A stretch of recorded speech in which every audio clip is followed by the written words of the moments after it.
Ceruto, try it again. Fans on the feet, 6,000 in attendance. The payoff is flied into right field, going back at the warning track, at the wall. It's gone!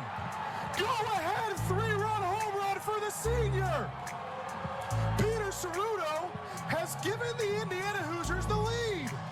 The Indiana University baseball team split a doubleheader, losing the Troy Series Sunday 2-1. The Hoosiers won the morning contest 10-7 and lost the afternoon rubber match by a score of 15-11. Josh Pyne broke out of a small slump to give 5 hits on the day, and Nick Mitchell continued his solid 2 weeks at the plate since returning from injury. Pyne, Mitchell, and head coach Jeff Mercer met with the media following the doubleheader. Josh, obviously you'd been struggling for about the last week or so, but really kind of broke out today. What was feeling different today? Just really needed to find my approach again, get out of my own way a little bit, and just get back to the basics. Really was all it was. Okay. What was it kind of like playing a doubleheader, especially 2 games lasting north of 3 hours? It was a long day for sure. I thought the team showed poise and battled all day long, and that's something good to see out of a team, especially on long days like this. I guess more specifically in that second game, it was kind of a high-scoring game, lots of walks, lots of errors. How do you guys stay in your approach? You're not going to change the course of the game with one swing, and so just trying to get runners on base and then just move them one base at a time is kind of what you have to do, and I thought we did that really well today. Big day to plate, Nick. Between both games, how'd you feel about succeeding here? A lot of guys were having trouble with these pitchers, but it seemed like you just kept smacking it. Yeah, it's just about staying within your approach, like he said, and trusting the work that you do behind the scenes, and it'll translate on the field. What is your approach as the leadoff hitter for this team? Of course, I like to see a lot of pitches, but just really getting on base is the main thing. I know that's my job. My job's not to hit home runs, so I go up there looking to get good pitches and put a good swing on it and just get on base for my guys behind me. Do you feel pressure, either of you, as an offense, to just put up a lot of runs given the scores? I don't think so. Like I said, I think we're big on just working one base at a time. Nick gets on base. How do we score him? How do we move him over? How do we get him in? And we got guys in the lineup that'll hit home runs any given time. And so it's just not something you really think about. It'll come, but just trying to advance one base at a time and just put up runs. Nick, you guys are seeing a lot of left-handed relievers.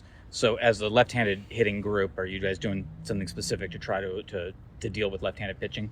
Yeah, we do a lot of drill work for both sides, like angled machines and stuff. So, it works and it helps for all types of pitchers, so you can kind of just be ready for anything they throw at you. So you had a lot of things go well today, but you also had probably what you would call execution issues today. Yeah. Can you just kind of address what you? Yeah, I'll be honest. Last night, I gave it to the position players pretty good, more than I have in probably in a long time. And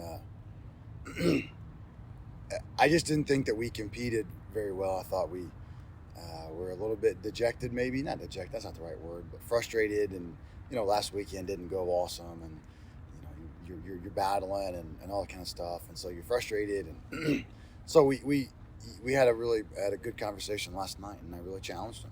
Just said, we've got to show up and be better than that. We can deal with the mistakes along the way, but I just didn't feel like we were the team that we typically are. And then today, I thought that group was really good. We competed like crazy, and we were so good defensively the first couple of weeks, and and we've kind of regressed in that. And you would like to think we can continue to do those things, and we got to get back and we just got to practice and try to do that. I know I say that a lot, but we've played a lot of games in succession without much time in between, or when it has, it's been rain. So we just got to practice for a couple of days. I think that would be a big part of it. But not typical. Some of the defensive miscues.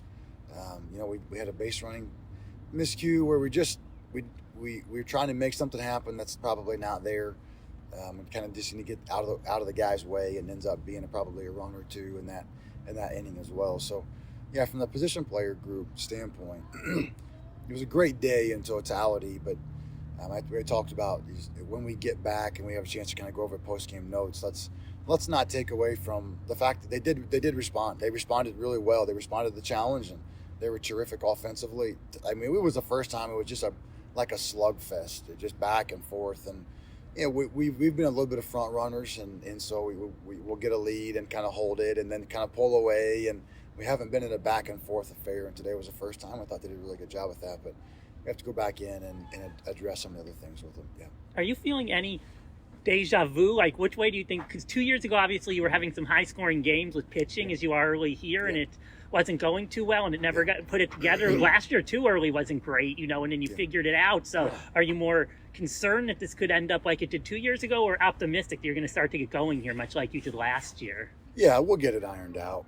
We had 2 or 3 guys this week that just kind of came up tight, and so all of a sudden now you're banking on probably another 6 or 8 innings from 2 or 3 other guys that came up tight, and you don't want to push them, and so they're down, and now you're really up against it, and now you got a day where the wind's blowing out 25 miles an hour to right field, and you're facing an offense that's got, I think their first 5 guys are seniors, and so you're in it, like you're in a fight, so you're up against it. You got a lot of baseball against a really offensive team, and we got thin, and the reality is we had a couple guys that are old enough to be in the fight better than they were today, and we just didn't do it. And we've done it a couple of times where it's hard sometimes when you don't know what you're going to get from a guy, and you have the same guy that'll cruise an inning or two, and then that same guy, you put him in that same situation and he really struggles. So I'm not concerned. I would much rather win today than not win today. But we'll get everybody in the right spots. We'll get them all figured out, like we did last year. And you look at Rice today. I know Rice gave a couple homers, but he was super competitive. Like, his stuff was good, and he was in the fight. Julian was down today, had some back tightness, but he's been really good. Jack Moffitt was really good today.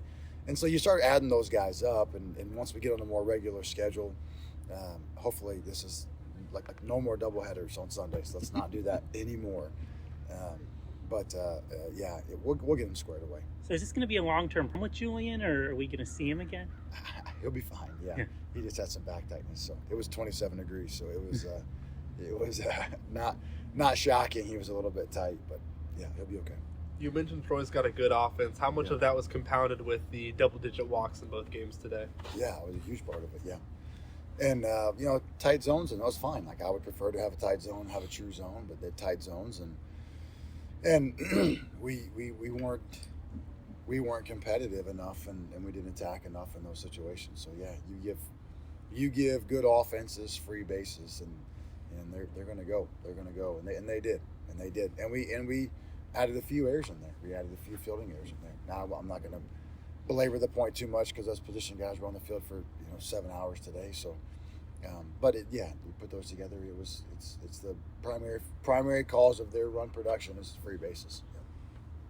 Decker Petty looked like a real shine. For the second half of the game, he put the brakes on the game. Yeah. All those innings, 6-4-3, and then all those zeros. Yeah. So what was different about him today? He attacked. He was really confident, and he's got great stuff. I mean, it's cold today, and he's still 91, 93, 91, 94. He's got a sinker. He's just been inconsistent. Mechanically he's inconsistent, and the fastball profiles are inconsistent, and hasn't thrown strikes. He's super talented, and he really wants it. So, yeah, I would say from that second game, a real bright spot for me is his emergence there, and that's what, to your point earlier, your question about the kind of the future. It's like it's guys like that get in there, super talented and young.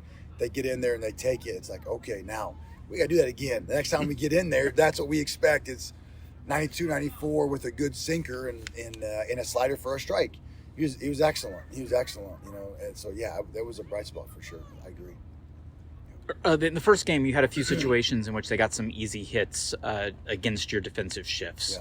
Yeah. Can you kind of explain? I mean, it seems like you shifted a little bit less in the second game. Was that Yeah, they're old enough and they were good enough where they just hit out of it. So you can use all the data and metrics in the world, and they get 2 strikes and just saw off pitches and shoot them in the other hole. We just I just told Eric, we have to stop.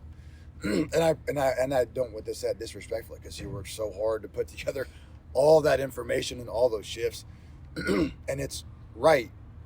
And until they are able to just like hit a 42 mile an hour ground ball on the vacant left side, and we have to go away from it. So kudos to them. I mean, that's what you, as an offensive player, that's what you want to be able to do. You get the 2 strikes and hit the ball the other way and or hit out of the shift.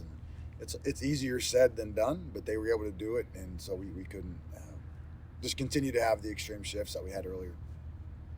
Can you talk about how, like, more in the first game, how you reached for Jack Moffitt and just about his performance, or why you reached for him? Yeah, he the sinker has been terrific. So Coach Callahan was able to teach him a different sinker when he came in, and so he's been awesome for us. It's a low release with a big time sinker, and so being a strike thrower and competitive. I mean, he's a guy that could potentially be a starter for you and give you some more length. So yeah, he gave us a big lift and a couple of shutdown innings and was super competitive. So it was really nice. I thought, I know that the scoring was back and forth in the first game too, but we had some bright performances. I thought on the mound. I thought we did a good job, and it just stinks that you have 2 games in one day, and so you got to just keep going deeper and deeper and deeper into the pen. But yeah, Jack was great, and hopefully he can continue to kind of expand on that role, because he's a great kid and he's very talented, and we need him. And Josh really turned it around today. From Friday, he looked a little uncomfortable at the plate, maybe some bad choices. Yeah. But then, 5 hits in 2 games for him? He was awesome. He did. And then we talked last night. He and I are really, really close. And just, he wants to be good so bad. He wants to help so bad. He feels such a sense of obligation to the community and to the program and to his teammates. And we just talked about it. All you can do is the best you can do. And you just show up and play and compete, and that extra pressure on yourself doesn't help. And not that I didn't do anything. We just had a good conversation, and I thought he played really loose and free today, and it was funny. I told him, I got, before I left yesterday for the field, my son Grady said, hey Dad, I have a special guest day in a couple weeks. I said, okay, who are you going to bring? He said, I want to bring Josh Pyne. And I said, really? I said, why is that? He said, well, he's my friend. He's always nice to me. And last summer he took me fishing, and nobody in my class has met the baseball boys before. So I told Josh that, last night, and we got a good laugh about it. And he went out today. I thought he played really loose and free and confident. He attacked, and it just was the player that we know him to be. And that's pretty normal for a guy to want to, especially when he's from here and wants to do well. So I was really, really happy for him. And I thought Tyler Cerny really had a much better day today than yesterday as well. I thought he was much more under control and much more focused, and I thought he had a good day too. Another guy who maybe had a good day, Carter. I think he went deep the other way today. How important is it for him to show that power to the opposite field? Carter was a different guy today. Carter was a ball player today, and he played with an edge. And there's a difference in showing an edge and competing with an edge. I'm talking like being on time and getting a fastball on the plate and hammering that thing over and over again, and being tough with 2 strikes, hitting the ball the other way. He was a ball player today. We've seen that from him before, but today it was him again. And he always had a thumb injury at Baylor, and at a certain point, I think you just have to say, like, to hell with it. I'm just going to go play through this thing, and I'm going to let it go. And he did today. He played like a man among boys today, and he hammered that ball to left into the wind. I mean, to hit that ball out of here dead left into the wind is no small feat. So yeah, he had a great day, great game, and I complimented him to the team today, because he was a Panther. I was told those guys that they're on the prowl and they're mean and they're going on the hunt. And he was a Panther today. He played great, and he played a good center field. Devin had a lot of poor luck lately, where a lot of balls hit right at people, and it seems like the luck seemed to turn around for him today. Yeah, he joked. He said, "Yeah, I've got the Cal Sefcik treatment recently." Cal lined out like 5 times in his first 8 at bats, and so yeah, he did. He hit so many balls hard that he's going to have tough luck, just because he hit so many balls hard that somebody get caught. But yeah, his direction is super important, and when his direction is right, and his effort isn't too much, he's as pure of a hitter as there is in the country. But yeah, some balls fell on for him today, and the hard thing about being Devin is that he just gets pitched so difficultly, and so sometimes he's such a smart kid that he'll work through the whole Rolodex of options, and sometimes it's just got to be like, hey, just be on fastball timing and trust your eyes. But yeah, he was able to find a few base hits, hit some balls hard, and use the shift against them and do some of that. He was really good. I'll send you. Can I just send you out real quickly on a positive note? We got confirmation from IU today, and we were told we can write about it. The replay sounds like it's coming in the next week or two for you guys to have here. How happy are you about that? And also, how happy are you that the men's basketball team won a thriller today to go out on a good 4 in a row, right? Yep. Hey, what's it? One's a win, 2 in a row, 3's a streak. So we're on a streak. You got 4 in a row now, right? So that's awesome. Very happy for those guys. And Coach Woodson, the replay is. I'm thrilled. I'm excited. So it would be nice to not have coaches screaming at the umpires across the field all game about calls that no one can overturn. There's nothing you can do about it. You just have to stick up for your players. Or just say just take a look at it. So I'm very appreciative. I'm very, very thankful that the athletic department has made the decision to invest into that. It's not something everyone does, and so we're very fortunate. I'm very, very thankful and happy about it. So can't wait until it's operational.